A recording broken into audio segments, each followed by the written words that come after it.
Bonjour tout le monde, seconde vidéo. Alors ça fait un moment que je réfléchis à un concept, mais il était assez nébuleux, donc il était plutôt à l'état de notion.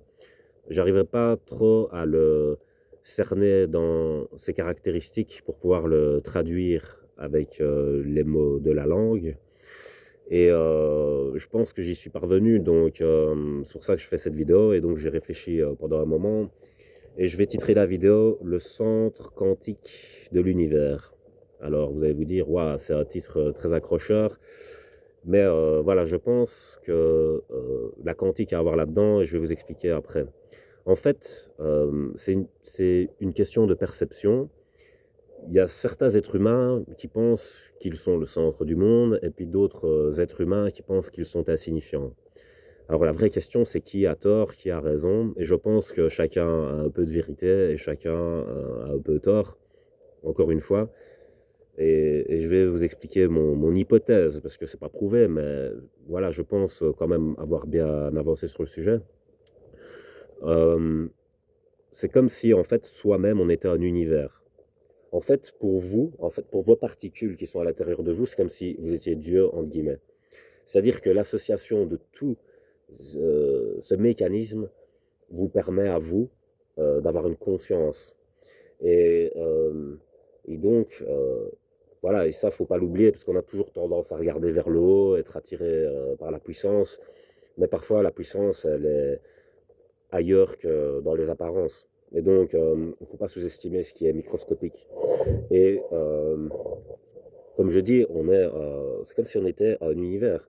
Alors quand vous mourrez, bah, c'est comme si l'univers s'effondrait en fait. C'est comme si je regarde le ciel, et plus loin que le ciel, l'espace, je veux dire, mais c'est comme si tout s'effondrait en fait. C'est comme si on était à l'intérieur d'un corps humain et que parce que cet humain meurt, et nous, notre rôle, c'était de le faire fonctionner, et bah, tout s'effondre, d'accord? Donc, voilà, ce serait un peu ça. Alors, donc ça, ce serait que nous soyons le centre de l'univers, ok? Vous voyez la métaphore, nous sommes le centre de l'univers, mais quel univers? Le grand? Non, pas celui-là, notre univers intérieur. Voilà. Donc nous sommes le centre de cet univers-là. Nous sommes un Dieu pour les particules. Donc, quand les gens disent «je suis le centre du monde» et qu'on se moque d'eux, en fait, on se moque à moitié d'eux, mais on se moque à moitié de nous aussi parce qu'il y a une moitié de la vérité qu'on n'a pas comprise. C'est-à-dire que réellement, on a une importance colossale, en fait, euh, qui est sous-estimée par nous. Donc voilà, à notre échelle. Alors, je vais continuer sur ce point de vue-là, c'est-à-dire que moi, par exemple, j'ai 31 ans, donc ça fait 31 ans que je suis avec moi, quoi. Donc, matin, midi, soir, nuit, je suis. Enfin, quoique la nuit, c'est une sorte d'échappatoire à soi-même, puisqu'on n'est plus trop avec soi-même, on vogue dans la métaphysique, et donc on est abstrait d'une certaine façon. Et voilà, c'est le seul moment où on peut prendre des vacances de soi-même, parce qu'on dort, en gros. Mais sinon, on est tout le temps avec soi-même. Donc, c'est forcément que chacun devient un peu le centre de son monde, et comme je l'avais dit en métaphore, le centre de son film. Et qu'il y a des seconds rôles, des figurants et tout, mais nous, on est le centre de notre film, on est le héros principal de notre film. Donc ça, c'est la version, on est le centre du monde. Après, il y a une autre moitié qui est vraie, c'est si on prend du recul, par exemple, là, moi, je suis ici, mais si je fais une abstraction, c'est-à-dire je me transforme en fantôme, entre guillemets, et puis je m'en vais, voilà, je vole, je monte en l'air, voilà. Déjà dans un avion, si je regarde par le hublot, est-ce que je vois les maisons de la même manière que quand je suis en face? C'est-à-dire, moi, je me mets en face d'une maison, elle est plus grande que moi, donc elle est plus imposante que moi, la maison. Mais c'est une question de perspective, parce que si je prends l'avion, la maison, c'est un point, c'est comme une fourmi, en fait. Vous voyez? Donc, ce serait pareil avec les fourmis. Moi, je vois des fourmis, donc je me sens plus grand, mais c'est une perspective, parce que si j'étais réduit comme dans Chérie, j'ai rétréci les gosses, bah, je me retrouverais avec une fourmi peut-être plus grande que moi et je verrais tous les détails en fait alors à ce moment-là parce qu'elle serait voilà, ces détails seraient grossis et c'est ce qu'on fait avec les télescopes, on grossit les détails euh, et, euh, et avec les microscopes aussi d'ailleurs, ça sert à réduire la distance en fait visuelle, perceptive Et la distance perceptive amène à l'incompréhension. Donc pour comprendre, il faut réduire la distance perceptive.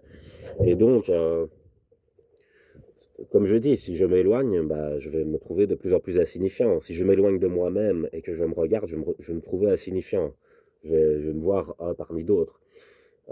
Pareil pour la planète, si je recule de la Terre, mais que je recule encore, après je vais voir un amas d'étoiles, et pour moi la Terre, elle serait insignifiante. Et comme je l'avais dit il y a longtemps, la Terre, métaphoriquement, c'est comme un grain de sable dans la plage de l'univers. Alors déjà, quand vous prenez votre main à la plage et que vous laissez glisser le sable comme ça sur votre main, imaginez le nombre de grains que vous venez déjà de saisir dans votre main. C'est juste incroyable. Mais imaginez si tout ça c'était des planètes. Ça, ce serait encore plus incroyable. Et, euh, et justement, quand je parle de centre quantique de l'univers, c'est parce que la quantique, c'est un état de superposition. Alors quand on prend, par exemple, le fait d'être le centre du monde et le fait d'être insignifiant, ce sont des contraires. Ils sont opposés. Donc, dans l'esprit humain qui n'arrive pas à transcender, pour lui, c'est impossible, en fait, puisque ce serait contradictoire et paradoxal. Donc, il faut, quand il y a un paradoxe, ben, c'est qu'il y a un problème dans l'interprétation, c'est-à-dire dans la théorie, ou, euh, ou alors dans l'expérience elle-même, mais je veux dire dans la lecture peut-être de l'expérience. Et donc, là, on est face à un paradoxe, c'est-à-dire qu'on ne peut pas être le centre du monde et insignifiant en même temps. Eh bien si, voilà, je viens de résoudre ce paradoxe. Si vous pouvez être le centre du monde dans le sens où votre conscience, elle est enfermée dans votre corps, donc elle est concentrée dedans, elle n'est pas disparate. Votre conscience, c'est une concentration d'énergie et une électricité très forte. Il faut beaucoup d'électricité.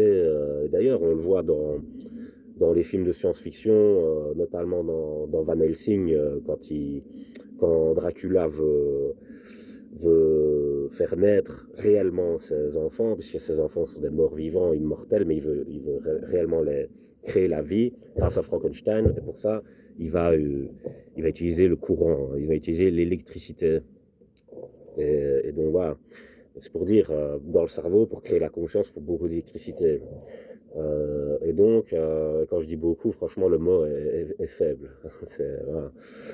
Ça aussi, c'est relatif, hein. Si on va dans la visualisation macroscopique, voilà. Alors, donc, la conscience, elle est enfermée là. Ok, elle est là. C'est-à-dire, ma conscience, elle n'est pas ailleurs. Elle n'est pas là-bas, elle n'est pas ailleurs dans l'espace. Elle est concentrée ici. Ce qui est tout le contraire de l'abstraction, parce que l'abstraction, c'est ce qui est dispersé. D'accord? Ce qui est dispersé. Donc, ce qui est dispersé devient insignifiant. Ok? Ce qui est répétitif, similaire et dispersé est insignifiant. Or, nous, on est le contraire de ça. C'est-à-dire que euh, on est changeant, donc on n'est pas répétitif. On n'est pas similaire, c'est-à-dire qu'on est chacun unique, même si on a des similitudes. Donc là aussi, on peut être similaire tout en étant différent, et ça paraît paradoxal quand on le dit comme ça. Euh, Exactement comme pour le centre du monde et l'insignifiance, c'est-à-dire que on dit, ben, je ne peux pas être la même personne que l'autre et en même temps différent. Ben si, ça peut être un mélange des deux, c'est-à-dire que tu as des parts qui sont les mêmes et tu as des parts qui sont différentes. Ce qui est similaire, par exemple, c'est que dans notre condition humaine, ben, on a un cœur qui bat, par exemple. Et ce qui est différent, ben, c'est que ton cœur, c'est pas le mien, quoi. Donc voilà, si mon cœur s'arrête, toi tu continues de vivre, si le tien s'arrête, moi je continue de vivre. Donc il y a une séparation individuelle, on va dire. Mais ce qui est similaire, ben, c'est qu'on est façonné pareil, on va dire, entre guillemets. Donc voilà. Et c'est tout, voilà, c'est tout ce que je voulais dire dans ma vidéo. Donc je pense que pour être équilibré dans son esprit, bah, il faut avoir conscience que nous sommes importants dans une certaine mesure, mais pas abuser là-dessus, pas croire qu'on est plus important qu'on l'est réellement.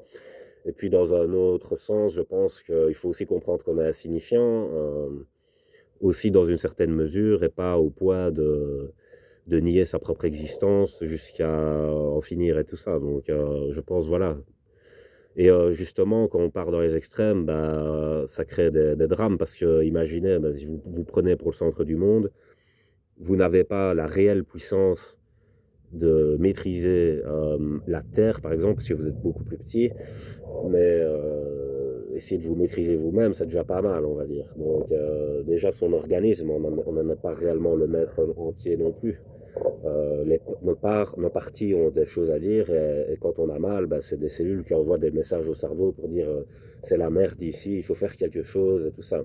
Et les anesthésiants, ça ne résout pas les problèmes. Les anesthésiants, ça ne sert pas à guérir, ça sert à faire taire. Okay, donc, quand vous envoyez un anesthésiant, vous dites aux cellules, fermez-la, on a compris, on va faire quelque chose. Donc, les cellules, elles se taisent et elles attendent. Okay, donc, c'est un peu comme les citoyens quand ils vont manifester, ils disent, c'est la merde, on ne gère plus le rôle qu'on nous a assigné, on a besoin de plus de moyens, qu'on nous respecte plus et tout. Et pour un corps biologique, le non-respect, bah, c'est envoyer de la merde dedans, quoi. Donc, voilà, tout ce qui est chimique et tout ça. Et donc, et voilà, c'est ça que je veux dire. Donc, j'ai plus rien à dire, je vais pas continuer la vidéo pour ne rien dire. Le silence charge bien mieux que moi de faire cela. Voilà. Donc, je vous laisse passer une bonne journée.